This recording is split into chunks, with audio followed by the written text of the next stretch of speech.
Namaste and welcome. So today we're doing topic number 7 on this 8-part series.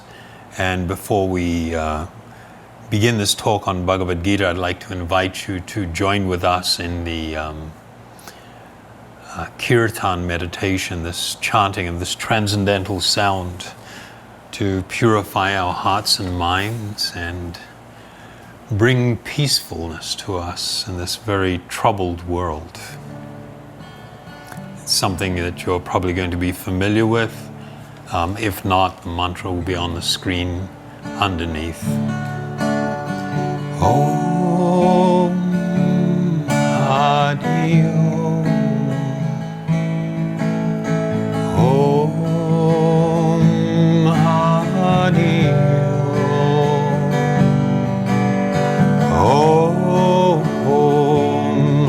Hadi Om. Om Hadi Om. Om Hadi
So today's topic is actually quite interesting.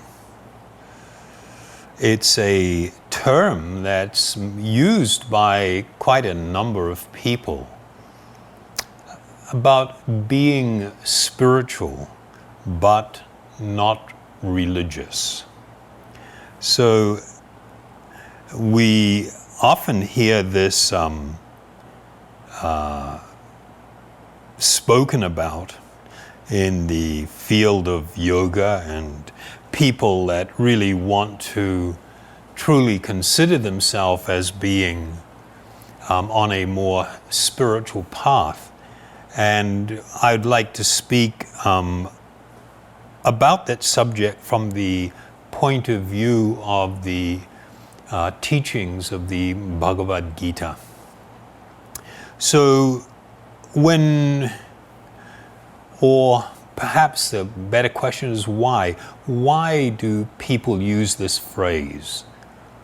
And there is no doubt that many people have some, if not negative, at least they're a little bit defensive about what's commonly perceived as being religion. Well, one of the differences that's been obviously pointed out in this phrase is the idea of an individual journey or an individual path, as opposed to like joining a team or a church or a group. It has to do with an individual endeavor. And the reality is that spiritual life, even if we are in the company of like-minded people, should actually always be and is an individual pursuit. There is also this idea that religion or religious faith means a number of kind of ideas. One is the idea of a centralized organization or authority, a church or some ecclesiastical authority that has a prescribed dogma that everybody must accept, and you cannot stray outside of that dogma.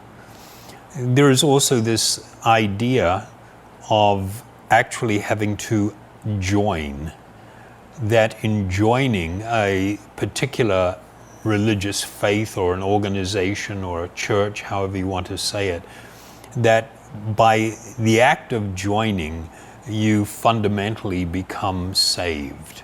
And of course, there will be something that you must do in order to join. They refer to it often as surrendering your life to God or to Jesus Christ or to some spiritual personality. But it's all part of this bigger idea of actually joining something and thereby being saved or liberated. There is also this thought, people that often use this phrase, they feel a little aversion to the idea of people somehow just following rituals and going through the motions, as if that is going to be a real answer to their spiritual quest.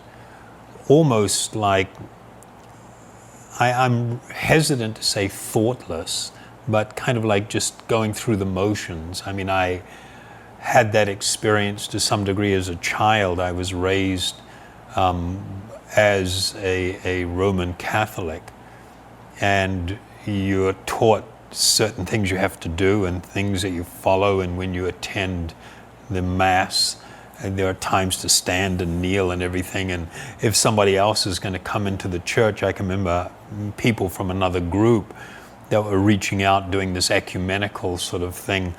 They were a little concerned about what should they be doing when, and I remember overhearing one of them say, oh, well, we'll just follow everybody, what they're doing, we'll just go along with it. So this idea of this kind of like ritual and everything, and there's not really an understanding of what is actually being done. And this is somewhat tied to also this concept of blind faith. that by just blindly having faith and following, that somehow everything's going to work out okay. And a person that may espouse this idea of wanting to be more spiritual and religious, generally against the idea of just blindly accepting something. So there are other things that we will talk about, particularly from the perspective of the Bhagavad Gita, but one of the primary considerations between what is categorized as religion or religious faith and spirituality, it has a lot to do with how one receives spiritual knowledge. What is the system for receiving spiritual knowledge? Within the confines or the ideas of a religion, the central authority is a church or a temple or a religious institution. And this is the actual meaning of the word ecclesiastical, which means literally of the church. So it's like you have this organization or this body that has power and it has authority. And that if you are to receive information, I must affiliate myself with and become part of this body or this organization or this church. The Vedic system for acquiring knowledge is actually completely different.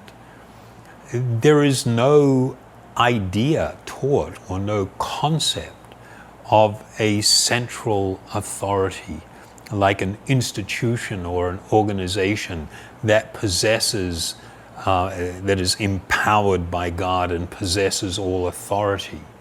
That just does not exist within the system of the Vedas. That's the spiritual system, if I can use that word. The term that is used to describe one's connecting with God and receiving knowledge, they have this term, guru parampara. And I will explain that in a little detail in just a few minutes. It's a very interesting and very wonderful idea. This word parampara means like the passing on from one to another of something, and in this case it is spiritual knowledge. Now, if we look first at the ecclesiastical system or process, a person's relationship is actually going to be with a church or an institution. People refer to themselves as being an Anglican or a Methodist or a Catholic or Muslim or Buddha. They generally use these terms to describe their affiliation with an institution or a body. And a person is often given this idea that somehow there needs to be some sort of process of, like, if I can put it this way, surrendering to the church. I accept them as this church and the authorities within the church, the hierarchy, as being spiritual teachers, and they possess the absolute truth, and I must surrender to this institution. In this system, you will generally see that the highest authorities within this organization, within a church or whatever, is somehow appointed. There will always be some system where of like election or appointment to somebody in the highest chair, whether it is an archbishop within for instance, the Church of England, or the Pope within the Roman Catholic Church. You have somebody that has gained that highest position through some election process or some appointment process. And then that system rolls all the way down, and the individual who has joined a particular religion or church, they relate to a priest or a minister or someone who has been placed there. Someone has designated that person as being in charge of this parish or this particular area. And then your relationship with God is going to be pretty much in the hands of and in relation to this person that's being designated as your representative of God, that you are going to go listen to in the church, that you are going to pray with, and who's going to give you guidance. So this line of authority originates in the institution, and then you have a topmost person or sometimes a group that is elected or voted upon. And then you have individual members of the hierarchy who have undergone some training and study in the particular doctrine, and I've sort of like assigned to you as this is who you're going to deal with, this is who you're going to relate to and help you cultivate your relationship with God. So there is this feature of appointed authority. In the system of Guru Parampara, it is actually quite extraordinary that no one is appointed to the position of being a spiritual authority. No one is appointed. Number one, there is no one single institution. And of course, this boggles the Western mind, where people are very much shaped by their experience for generations, hundreds of years. Everybody's shaped by this idea. Whereas in the Eastern world, you have a whole nother unique experience for people. The understanding was that if I wanted to progress spiritually, then I need to seek out myself. I need to seek out a bona fide representative of God. It was my job to do that. There was no one. Of course, it became common as systems become more influenced by materialistic ideas, where you had sort of like family traditions and family gurus and stuff, and people accepted things out of some tradition. But there was this underlying current that a true seeker needed to seek out a living representative of God and to cultivate a relationship with that person and to submissively inquire and to gain spiritual guidance as to how to progress on this path of spiritual life. So there's one really famous and beautiful verse in the Bhagavad Gita, in the 4th chapter, the 34th verse. It says, "Just try to learn the truth by approaching a spiritual master. Inquire from him submissively and render service unto him. The self-realized soul can impart knowledge unto you because he has seen the truth." So we are admonished by the Bhagavad Gita to seek out such a spiritual personality. Something that is greatly lacking in the more Western traditions is a couple of things. One is training people, particularly from a young age, to question, to not just blindly accept, but to question. And this is an important part of one's spiritual development, to actually learn how to question. The mood of questioning is also important. If one is asking questions in a very challenging way, it means often that they think they know what is the truth, and they want to see if that person actually lives up to their personal standard. So in their asking question, they're already passing judgment, whereas one is encouraged to understand and accept that if I am not in actual knowledge of God and of the soul and of the nature of this world, then I do need to question. But I need to be a little submissive here. Submissive means approaching a spiritual teacher. And initially, the questioning is also about trying to come to understand whether this person is actually a bona fide representative of God or not. It's very easy for someone to say, oh, I'm a spiritual teacher, I know all these things. And the questioning process helps make it so that we can come to understand whether someone is genuinely a bona fide representative of God or not. Now, in the system of Guru, what we described as Guru Parampara, the understanding is that all spiritual truth originates with the Supreme, with God. And this knowledge is handed down in an unbroken line of spiritual teachers.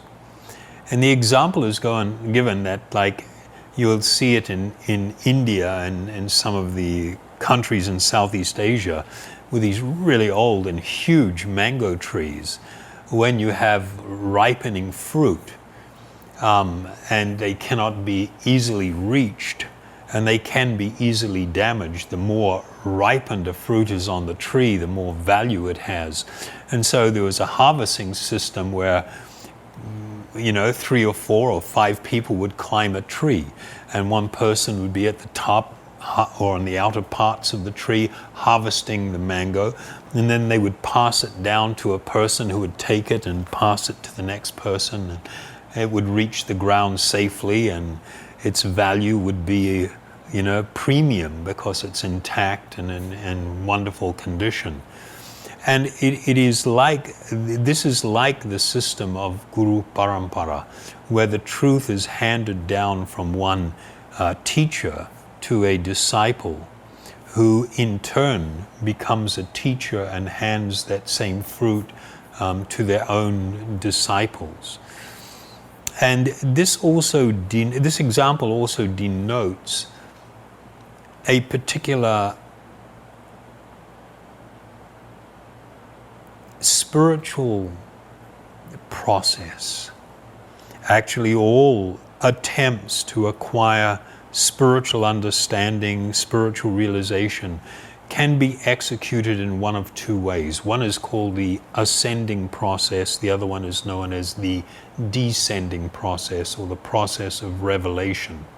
In the ascending process, it's kind of like when a person wants to scale Mount Everest, and they got a team, guys that are trained in rock and ice climbing. They are physically fit, they've conditioned themselves, they have the right equipment together, they have the right altitude training, they've made all of the necessary preparations for everything that they need. They move all this equipment and themselves to a base camp. Once it's all there and they're settled, they sleep, and then they rise early in the morning and begin now moving this gear bit by bit up to the next highest camp, then up to the next highest camp, and it's done in stages.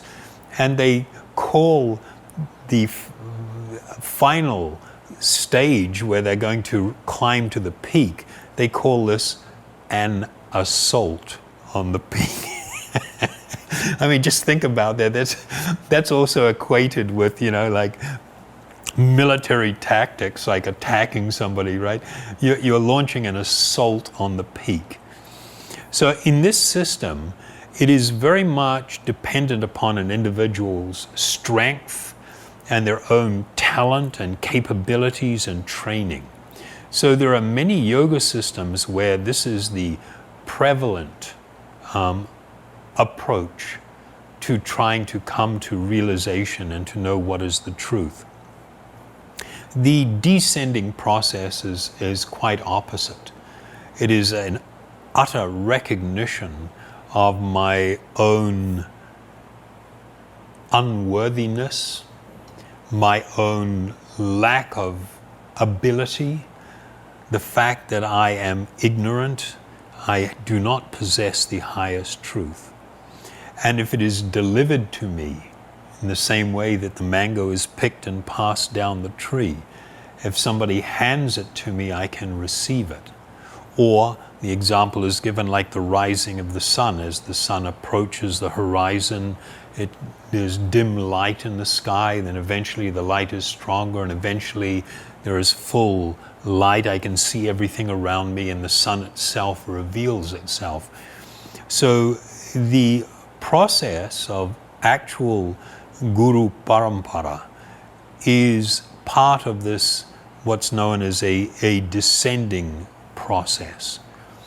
And in this descending process, the thing that is more relevant than your personal qualification, how pious, how holy you are, how together you are, how intelligent you are, what is more relevant is your actual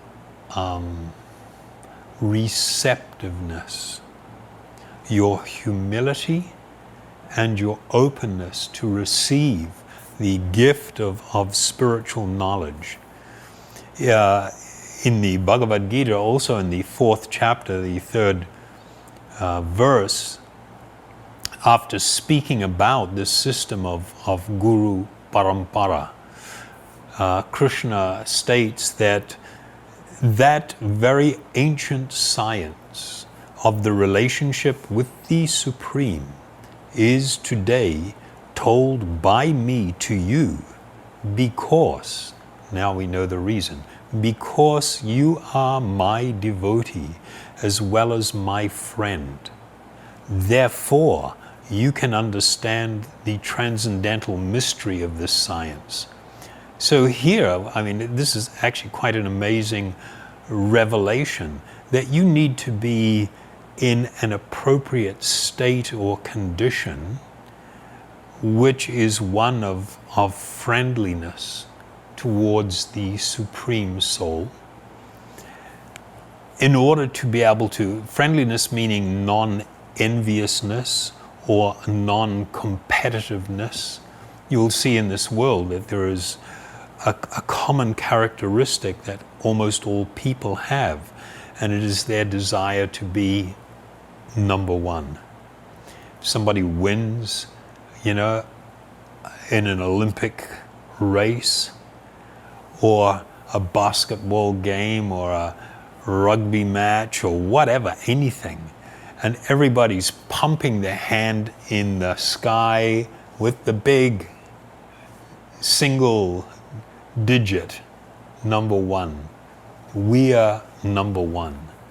I'm sorry, you're not number one. You may have excelled amongst your, your co-sportsmen or whatever, and you may have excelled amongst them. It doesn't make you number one. It makes you a tiny little number one within a particular group and in a particular field. And let's see how you're doing in about 50 years. The young, spunky punk who's so incredibly fit and just testosterone pumping, just racing across the line or whatever, doing some Herculean feat. I'm number one. Okay, let's check you out in 50 years and see how you're doing. It's kind of becomes a little bit embarrassing to see like a 75-year-old boxer trying to, somebody says, "Hey, champ," it's like, Okay, everybody wants to kind of go along with his little moment of glory, but they actually feel a little bit embarrassed for the guy because he's completely lost it. So this competitive spirit, this desire to be at the center of things, to be the center of attention, whether it's to be the most beautiful or handsome, to be the most intelligent, to be the funniest. People that don't have the best body types in terms of people's perception of what's attractive often succeed in other ways. They're just so cute or lovable or friendly, or they just tell really good jokes, or they've got good taste in something, Everybody, in different ways, they try to occupy this space. And this space is actually not ours to try and occupy, and we can never occupy this space. This is the space of the Supreme Soul. So the reception of spiritual knowledge and your ability to actually be able to embrace this realization and to have profound realization and understanding is very much dependent and tied to your state of consciousness, your condition of great humility and submissiveness towards the Supreme Soul. So the person, as we've heard here, we are encouraged to seek out and to receive transcendental knowledge from a spiritual teacher or authority. The Sanskrit word to describe this is guru.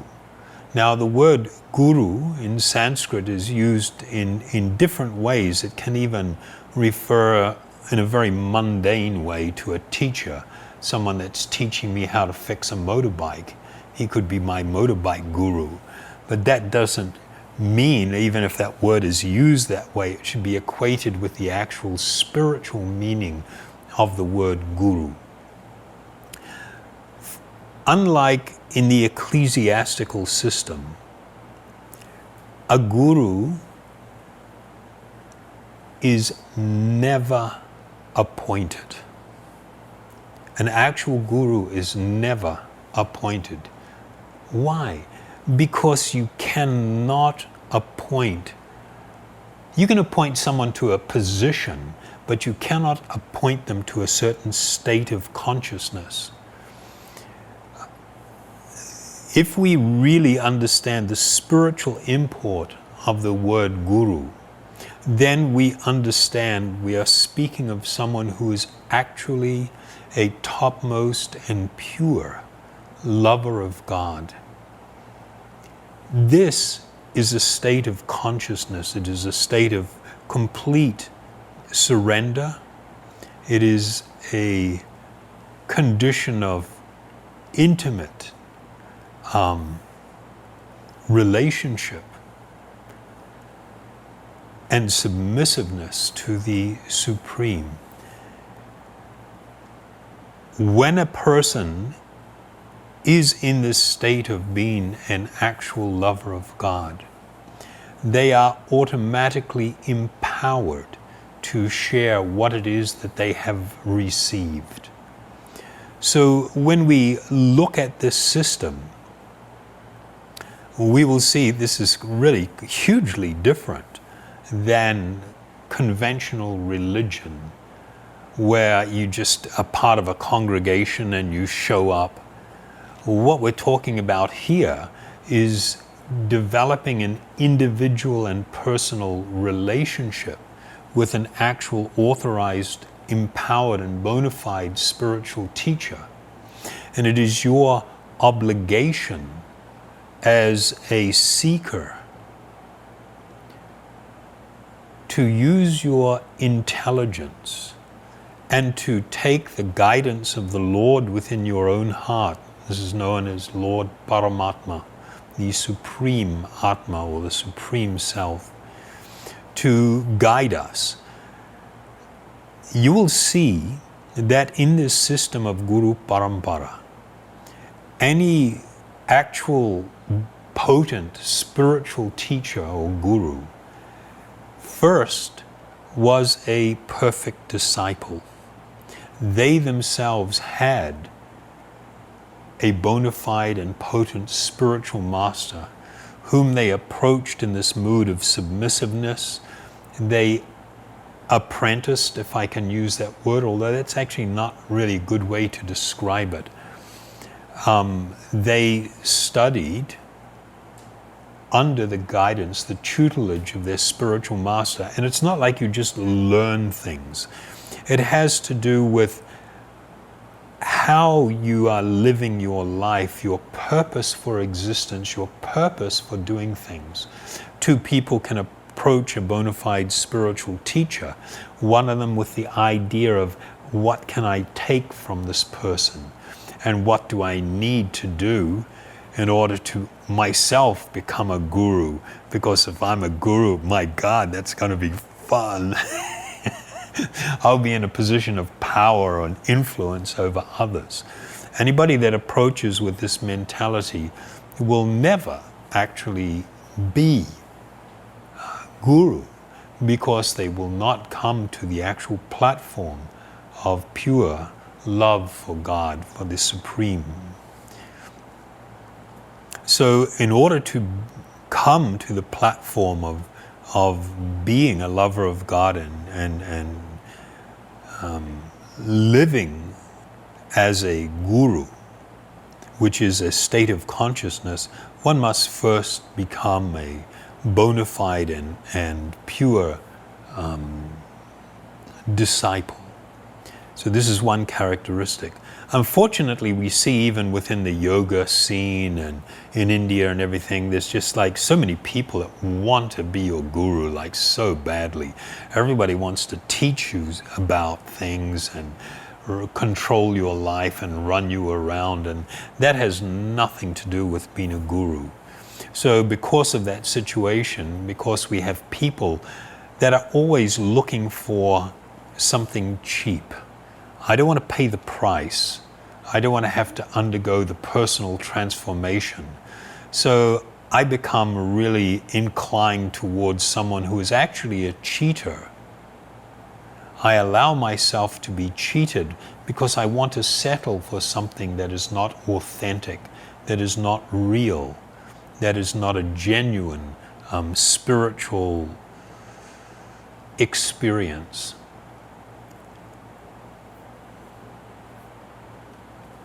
So, as we mentioned earlier in the first verse that we read, that there are two components or two parts to this undertaking to become a student or disciple of a bona fide spiritual master. These two components are, of course, submissive inquiry and the rendering of some service to your spiritual master. This system is meant to accelerate your spiritual growth and your coming to the platform of actual God realization. The submissive inquiry is done in the beginning to try and ascertain whether this person that is teaching or going to be teaching or proposing or whatever, that this person is actually a representative of God. Part of our problem in the Western world is that we have not had training how to question.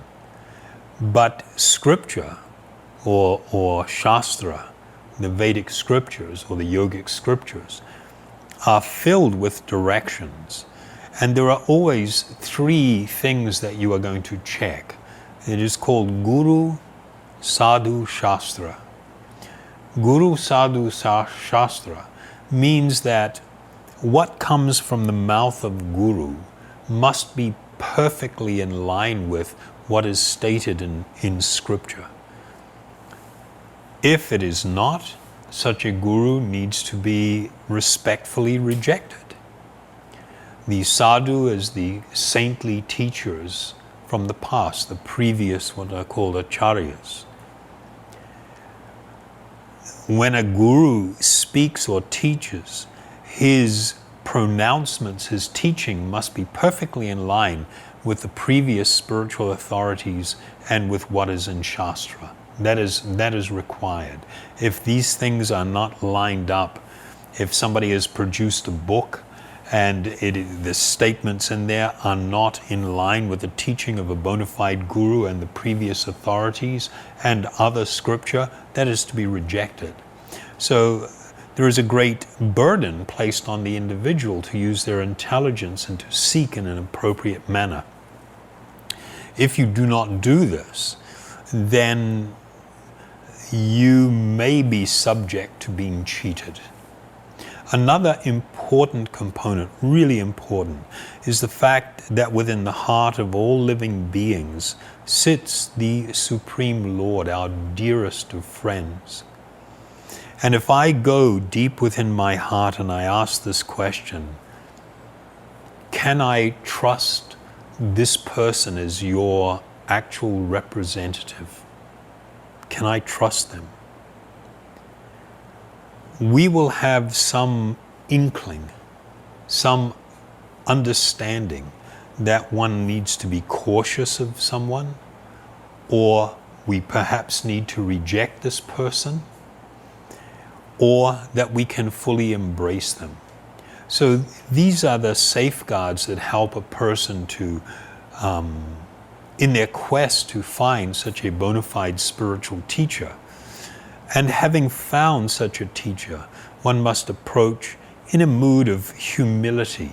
Still, inquiry is there, but it is inquiry from the point of view that I don't know this, can you please tell me? And then, of course, I must take it away and now and contemplate and consider it in light of what else exists in Scripture, what other spiritual authorities have given. Does this all harmonize? Does this all match up? And I should approach not only in humility, but in an attitude of service, because this need to engage in an activity that is utterly purifying is centered around two things. One is this chanting of sacred mantras, this transcendental sound, this kirtan that we engage in. But then the rendering of service to a representative of God and to God Himself is utterly transforming. And what it does is begin to awaken our real spiritual nature so that we can live a life that is completely in harmony with who we actually are. So getting back to this topic, some people might have gone like, wow, this is kind of a little bit heavy. I was thinking that, being spiritual but not religious was kind of like a simple thing. No, it's actually quite profound, and it is a good approach, but one needs to approach it with real spiritual understanding. The very core of this idea of being spiritual but not religious lies in the understanding that this body that I possess is not me. It is simply a vehicle that I am using. A person, for instance, can be completely religious, very, very pious, but yet be completely immersed, fully embracing the idea that this body is me. And that body is you. The body that you have on is who you actually are. In such a condition, a person cannot live a truly deeply spiritual life.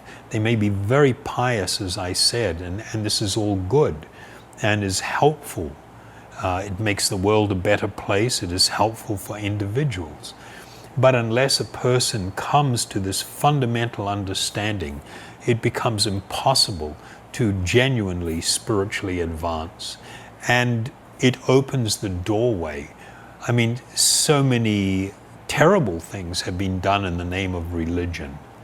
And if you actually examine them and look at them, they are all intimately tied to this materialistic idea that I am material, I am this body, and somebody that is from a different ethnic extraction or a different country or a different religion is someone to be hated and despised. I cannot see that all living beings are truly children of God. So,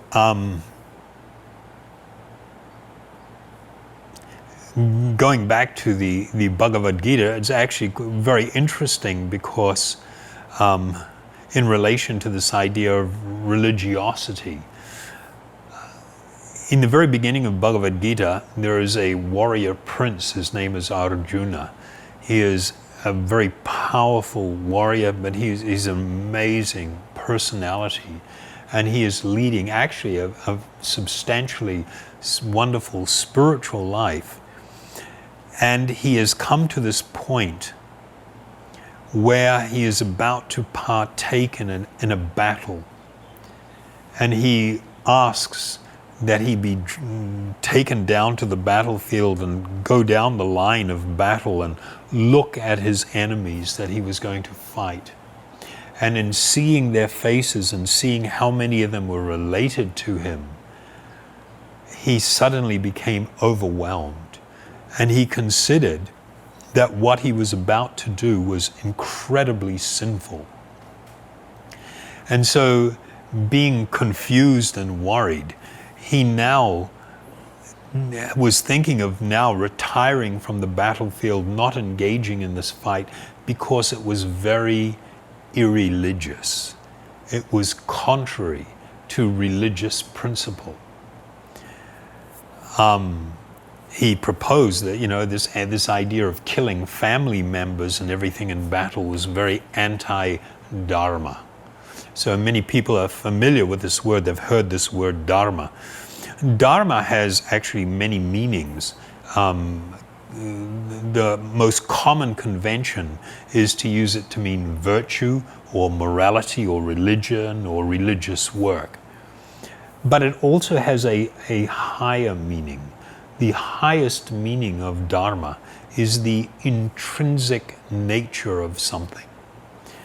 And the way in which this term is used in relation to a real spiritual pursuit, this is called Sanatana-dharma.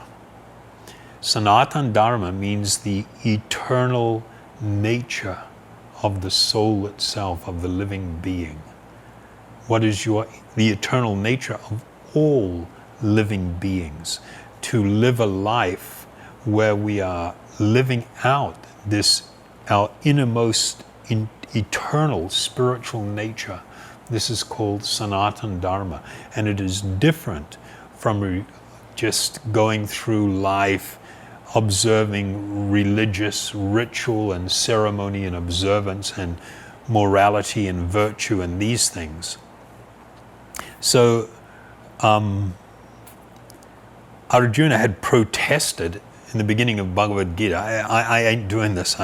He said his mind was reeling, he was actually crying, he was shaking, he could not hold his bow in his hand anymore, it was slipping from his hand, and he was like fainting. He sat down on the edge of his chariot, he couldn't even stand.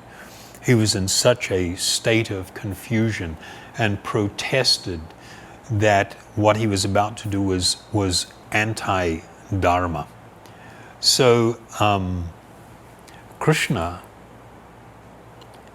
in one of his concluding statements to Arjuna, after giving him a very amazing understanding of spiritual life, what spiritual life actually means, he states this verse that begins with the words sarva dharma parityaja.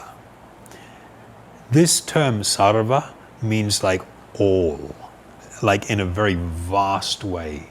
Sarva dharma, all forms of dharma, meaning the idea of religiousness, the idea of righteousness, the idea of virtue and morality. All these ideas of dharma need to be given up. And Krishna says, abandon all varieties of religion and just surrender unto me, the Supreme Soul. I shall deliver you from all sinful reaction. Do not fear. So the Bhagavad Gita actually teaches this idea that this talk is about, the idea of being spiritual and not religious. And it teaches in the most profound and wonderful way. So we learn from the Bhagavad Gita that true spirituality means that I have founded my life on this understanding that I am spirit. I am a spiritual being. Materialism is founded on the idea that I am this body or I am material.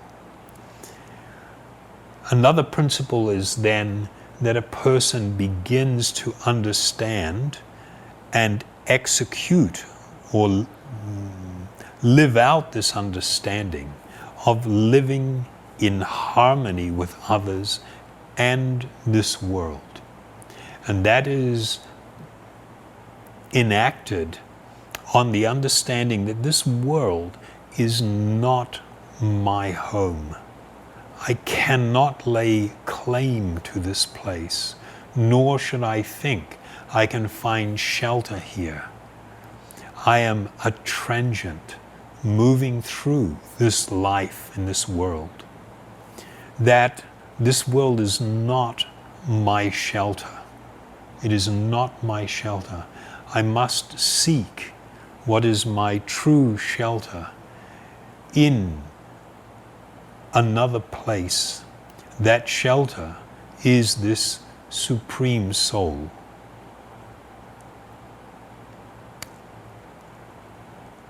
Another aspect of my true spiritual identity and what it means to live a spiritual life is the cultivation of spiritual love, and to express that through loving service towards the Supreme Soul, and loving service to all of His children, my brothers and sisters, all living beings within this world.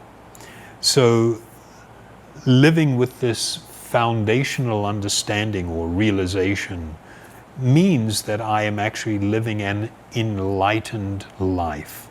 If I am not living this way, my life is not enlightened. If I live this way, I'm living a life of knowledge. If I am not living this way, then I am living a life of ignorance. And ignorance, there's a little formula, ignorance equals pain or suffering.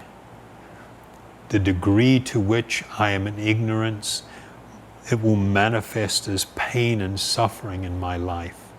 When one has come to true spiritual enlightenment, then they are relieved of pain and suffering. Even tribulation that may exist does not alter, it doesn't affect, it doesn't change the course of a truly spiritual person. So with that, I would like to thank you very much for joining us today, and we will conclude with some more kirtan meditation. So please do join with us. Thank you very much.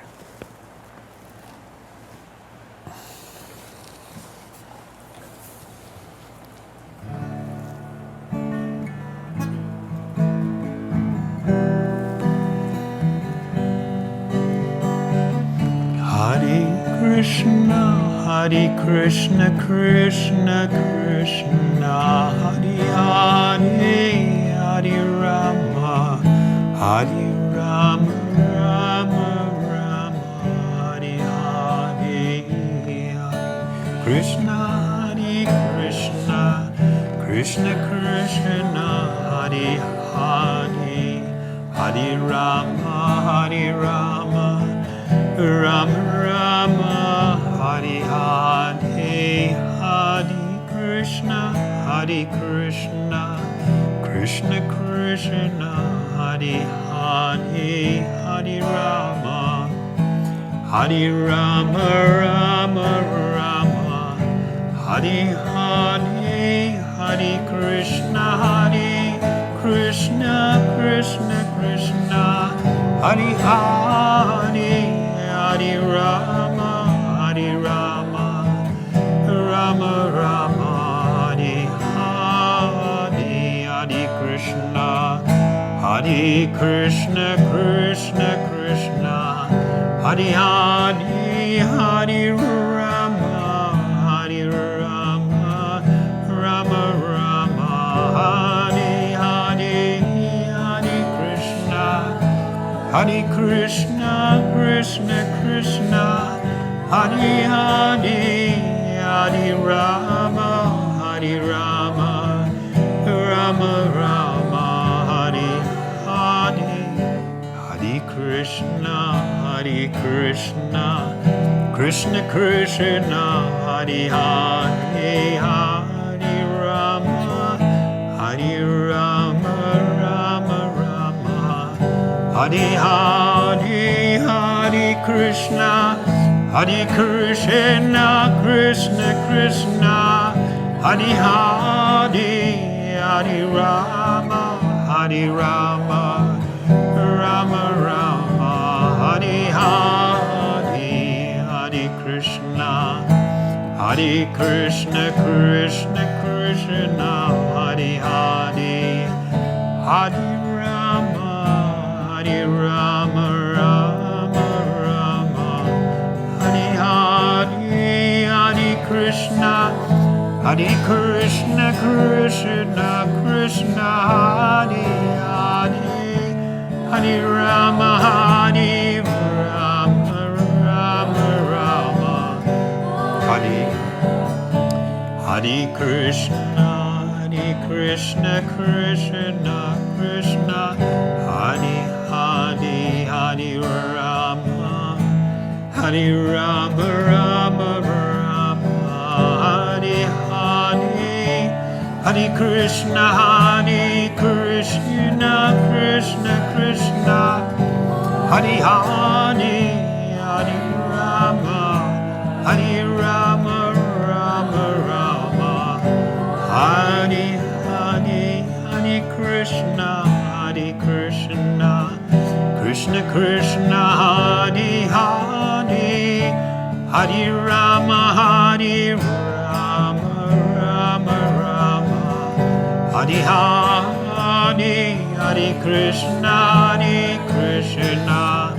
Krishna Krishna, Hare Hare, Hare Rama, Hare Rama, Rama Rama, Hare Hare, Hare Krishna, Krishna Krishna, Hare Hare, Hare Rama, Hare Rama, Rama Rama, Hare Hare, Hare Krishna,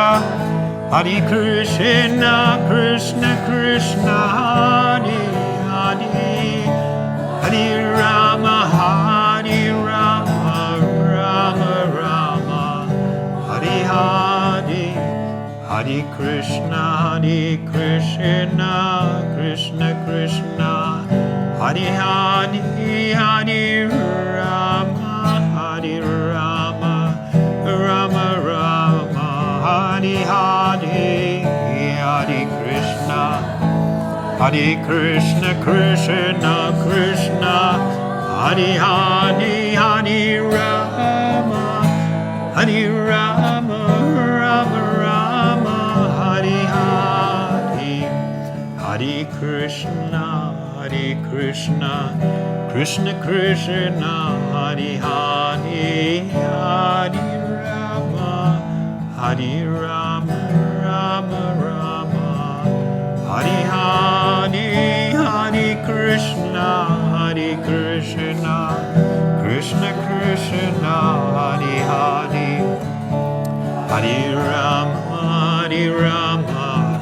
Rama Rama, Hare Hare, Hare Krishna,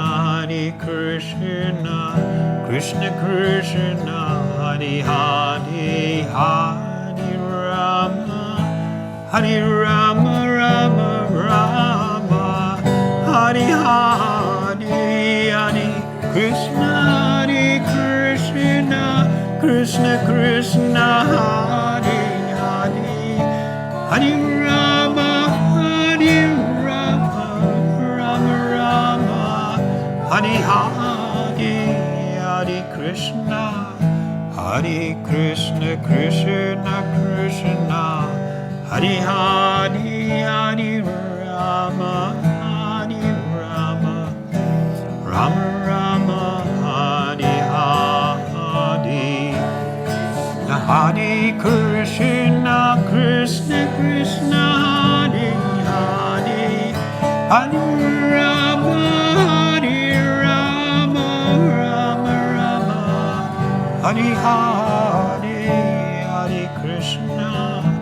Hare Krishna, Krishna Krishna, Hare Hare, Hare Rama, Rama Rama, Hare Hare, Hare Krishna, Krishna Krishna, Hare Hare, Hare Rama, Rama Rama, Hare Hare, Hare Krishna, Krishna Krishna, Hare Hare, Hare Rama, Rama Rama, Hare Hare, Hare Krishna, Krishna Krishna, Hare Hare, Hare Rama, Rama Rama, Hare Hare, Hare Krishna, Krishna Krishna, Hare Hare, Hare Rama, Rama Rama, Hare Hare, Hare Krishna, Krishna Krishna, Hare Hare, Hare Rama, Rama Rama, Hare Hare. Thank you very much for joining us, and like to invite you to join us next week for the conclusion in this series on the Bhagavad Gita. Thank you. Namaste.